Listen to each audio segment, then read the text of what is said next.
NASA has been able to extend the life of one of its space probes traveling 13 billion miles from Earth by firing up dormant thrusters not used for 37 years.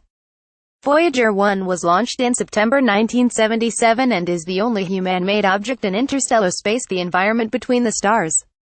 But after 4 decades of exploration which have taken in flybys of Jupiter and Saturn, engineers found that the primary thrusters which orient the space probe had severely degraded.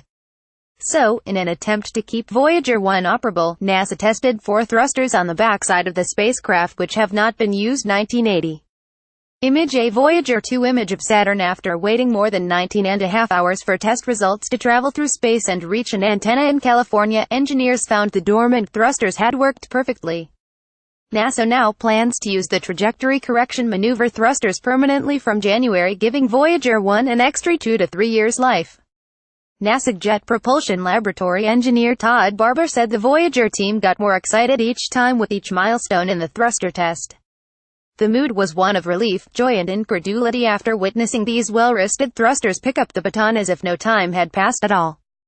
Image An artist's concept shows Voyager 1 exploring the solar system's magnetic highway. JPL chief engineer Chris Jones added the Voyager flight team dug up decades old data and examined the software that was coded in an outdated assembler language, to make sure we could safely test the thrusters.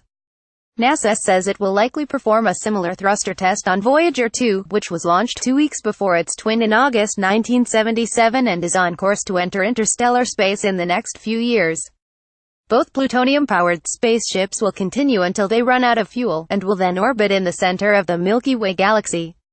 Voyager mission timeline. 1977 Voyager 1 and 2 are launched into space from Cape Canaveral, Florida. 1979 Voyager 1 encounters Jupiter, 2 years before its twin. 1980 Voyager 1 surveys Saturn and its largest moon Titan, a year before Voyager 2 encounters several of Saturn's icy moons. 1986 Voyager 2 pictures Uranus, the first time the seventh planet from the Sun was seen up close. 1989 Voyager 2 then goes on to become the first spacecraft to observe Neptune up close. 1998 Voyager 1 become the farthest human-made object from Earth in space. 2002 NASA celebrates 25 years since the launch of both spacecraft. 2014 Voyager 1 makes the first measurement of the density of the interstellar medium.